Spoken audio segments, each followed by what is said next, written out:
তো গাইজ নতুন আরেকটা ভিডিওতে আপনাদেরকে স্বাগত। তো গাইজ আমরা সবাই বাইক চালাই, আমাদের সামনে দিয়ে অনেকেই বাইক নিয়ে চলে যায়, কিংবা আমি বাইক রাখছি সেখানে একজন এসে বাইক রাখলো, সেই বাইকটা খুবই চকচকা, অথচ দেখা যায় যে সেই বাইকটা আমার বাইকের অনেক আগে কেনা, হ্যাঁ, তারপরেও সেই বাইকটা আমার বাইকের চেয়ে অনেক চকচক করে। তো এটার কারণ কি? এখন থেকে আপনার বাইকও এরকম চকচকা হবে। আপনি যখন বাইরে যাবেন তখন আপনার বাইকটাও অনেকেই এভাবে দেখবে যে আপনার বাইকটা এত চকচকে কেন। তো গাইজ চলুন দেখি যে বাইক আসলে কিভাবে নতুনের মতো চকচকে করা যায়। তো গাইজ এটি হচ্ছে আমার সেই বাইক, হ্যাঁ। তো এই বাইকটা আজকে আমরা পলিশ করব। তো গাইজ পলিশ করলেই আসলে বাইক অনেক চকচকে হয়, অর্থাৎ নতুনের মতো হয়। তো পলিশ আসলে দুই ধরনের হয়ে থাকে, একটা হচ্ছে ক্রিম পলিশ আর একটা স্প্রে পলিশ, হ্যাঁ। তো এর আগে আমি একটা ভিডিও আপলোড করছি, সেটা হচ্ছে ক্রিম পলিশ দিয়ে পলিশ করা। তো আপনারা চাইলে সেই ভিডিওটা দেখে আসতে পারেন।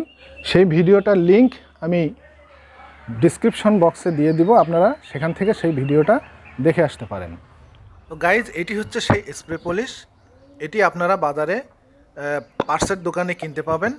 এটির দাম 150 টাকা থেকে 180 টাকা পর্যন্ত নিতে পারে।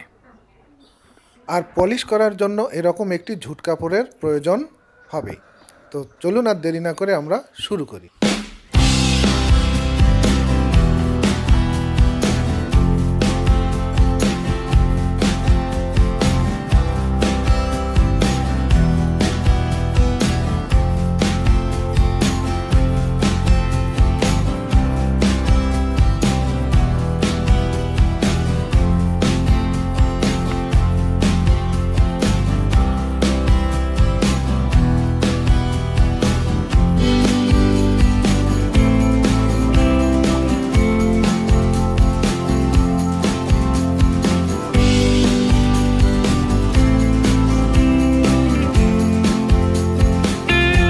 তো গাইজ ক্রিম পলিশ থেকে স্প্রে পলিশের সুবিধাটা হচ্ছে যে এটা বাইকের সব জায়গাতেই ইউজ করা যায়, হ্যাঁ। ইঞ্জিন থেকে শুরু করে চাকা রিং পর্যন্ত, মিটার, হ্যাঁ, সবখানেই স্প্রে পলিশ করা যায়, যার কারণে বাইক একেবারে সব কিছুই নতুনের মতো দেখা যায়।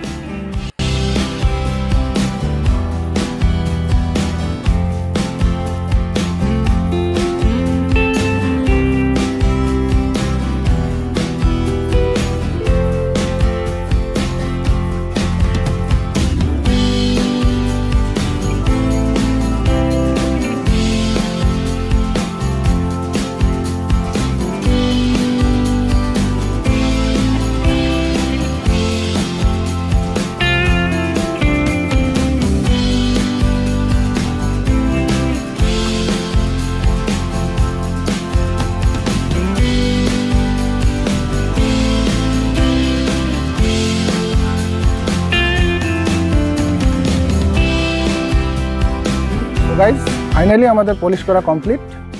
তো এখন আপনাদেরকে বাইকটা ঘুরে ঘুরে দেখাই আসলে পলিশ করার আগে কেমন ছিল এবং পলিশ করার পরে এখন কেমন। এই যে দেখেন একদম হ্যান্ডেল থেকে শুরু করে মিটার, হ্যাঁ, সব কিছুই কিন্তু চকচকা হয়ে গেছে। দেখেন এই যে আপনাদেরকে ইঞ্জিনটা দেখাই, এই যে দেখেন ইঞ্জিনের কালারটাও একদম চকচক করতেছে। তারপরে এই যে চাকার যত প্লাস্টিক আছে, হ্যাঁ, সব কিছুতেই আমরা পলিশ দিয়েছি। এই যে দেখেন পিছনটা। তো বাইকটা দেখে আসলে মনে হচ্ছে যে এইমাত্র শোরুম থেকে বের করে নিয়ে আসলাম। তো গাইজ ভিডিওটা ভালো লাগলে অবশ্যই লাইক দেবেন, কমেন্টস করবেন, শেয়ার করে দেবেন, যাতে আপনার অন্য বন্ধুরাও ভিডিওটি দেখতে পারে।